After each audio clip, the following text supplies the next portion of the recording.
I will present how to keep a region free of PDV in a PDV country. So, well, like a background, I will say sows inventory of Mexico is 100,000 sows. The principal state producer is Sonora and Jalisco, Yucatan, and the same way, and the per production distribution, it's Jalisco is the first one, Sonora, Puebla, and Yucatan is the number 4, and it's around 10% of production in Mexico. So more specific, the pork production in Yucatan is growing. Quequén represents 80% of the state total production. It's around 30% of total export from Mexico.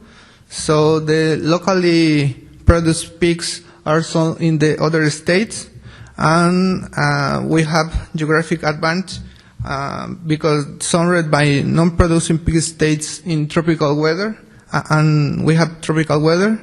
So we have medium and low virulent Pierce strain, and it's important to say only boards and yields it's allowed to enter the state. So we can see in this graph how the sows inventory increased around 10% in the last year, and we expect in 2017 the increase to 90,000 sows. So now Grupo Porcícola Mexicano, it's a vertical integrated company. So we have 73,000 sows in production. The feed mill produce 43 tons per month. We have the slaughter plant and 23,000 pigs per week. And we have 300 stores in the southwest in the country, in Mexico. So what is the Mexican situation of PDV? Well, the first outbreak in June 2013 in Michoacan. So like Estados Unidos, like USA, in 10 months, Pedv spread to 17 states. And Yucatan now is the only producer state that it's PD free. And we identified 2 risk factors. This is the first one is when states positive move around to Yucatan, pigs maybe or not positive PDV. But for this reason, Campeche, it's for us, it's like a positive state because the pigs are moved around Yucatan.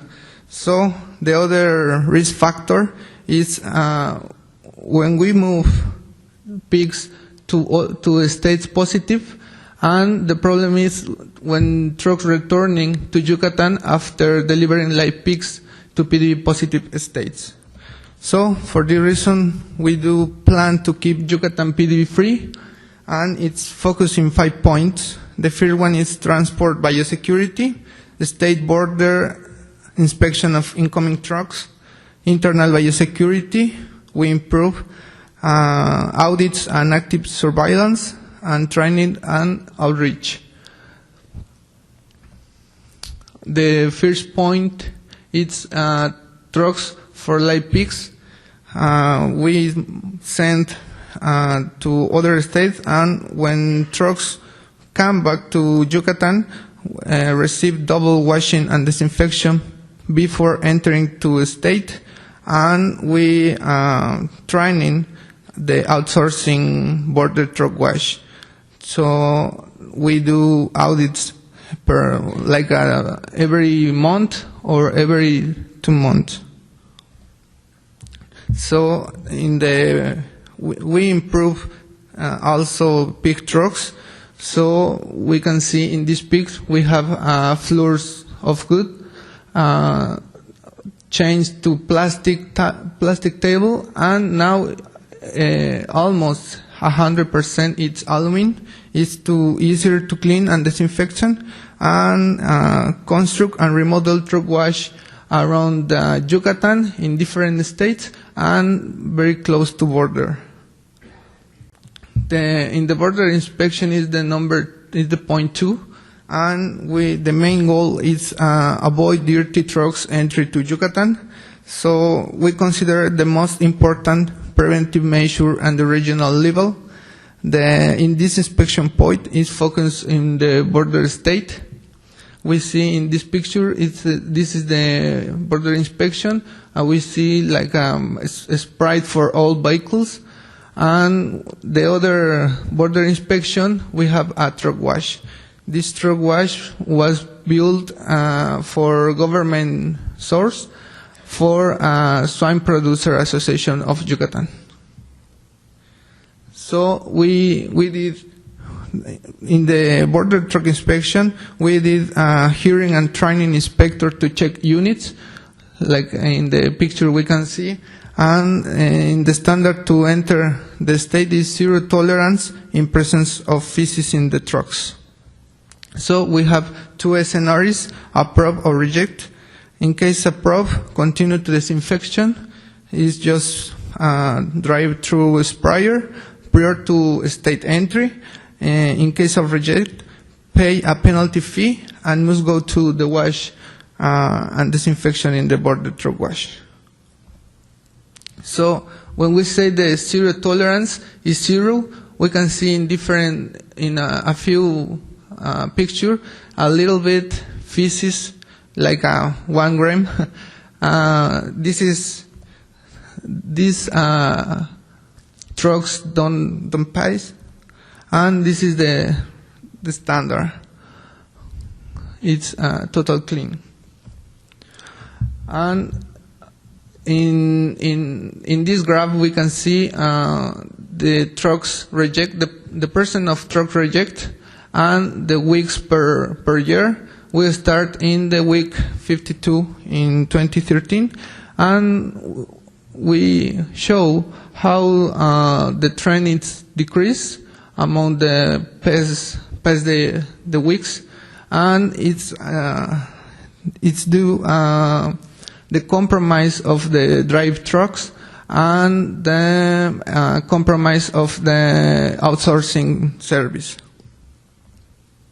Like a summary, we see this is the line border between Campeche and Yucatan. This is the outsourcing truck wash, when every truck is wash and disinfection process. The second one, and this is the border inspection.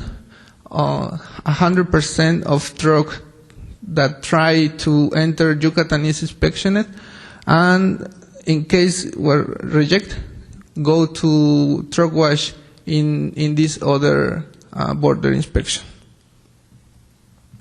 So the number 3 is truck wash farms. This is very strict truck washing and disinfection protocol, even between farms into the Yucatan. This is exclusive truck wash by production flow. We have 3, and we use hot water and foaming sanitization process. We do truck wash audit process too. So this is some picture from the name is GPM1 flow, number flow 2, and flow 3. This is different flow for different trucks in the company.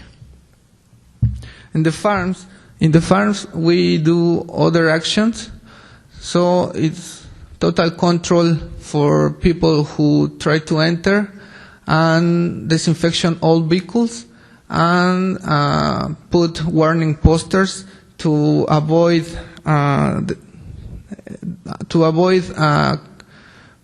cross the rules for biosecurity. The perimeter fence, it's 2 other action: disinfection room, lockers for shoes to avoid ingress the shoes into the shower, and shower in, shower out. The other thing is the truck inspection before loading pigs.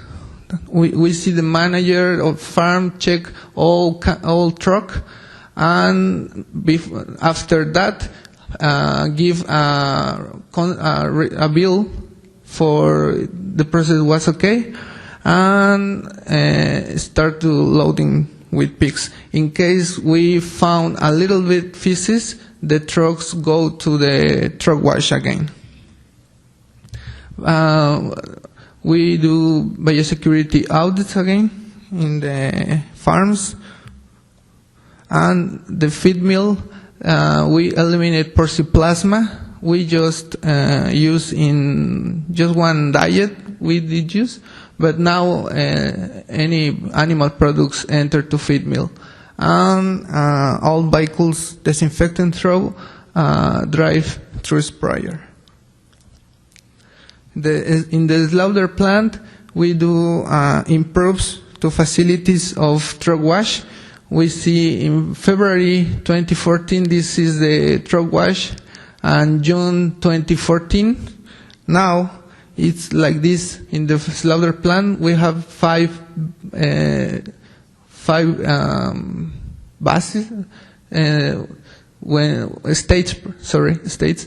When we have in these states we have hot water, and we have foam for sanities, and light improves because we work in 24 hours, and the entry and exit is totally segregated. We have internal audits again, and truck wash center, the audits on and not outsourcing. The external audits, we received Pipestone audit in April 2014. Live pigs markets and local government slaughter plant surveillance. We took a pet samples every month and sent to University of Minnesota for analysis RT-PCR. And the government surveillance in the peninsula, they did collect samples in December 2014. More than 3,000 samples were tested. All were PCR negative. The point 5 is outreach and training. The internal training for us, like this picture, and the producers, and we meet with producers of the region and government authorities, and continuous updating and consult support from maybe where is everywhere. So the training and outreach has been an important part of the program success. We see different congress and different seminar and different meeting with all kind of people who produce pigs in Yucatan. So finally, the PET has come to give us a lesson that biosecurity measures never seem to be robust enough to prevent the entry of new disease. PET has come to rethink and question what we are still exposed in the swine industry for entry of a new high-impact disease. The basic principles of biosecurity are the same, and but the diseases are changing, barriers are thinking, the distance are getting shorter, something different must do, and the agile, timely, mandatory, and auditable action must be implemented jointly by producers, veterinarians, and authorities to protect our industry at all times. So this is the team who this year we won an award for this program in the company. Muchas gracias.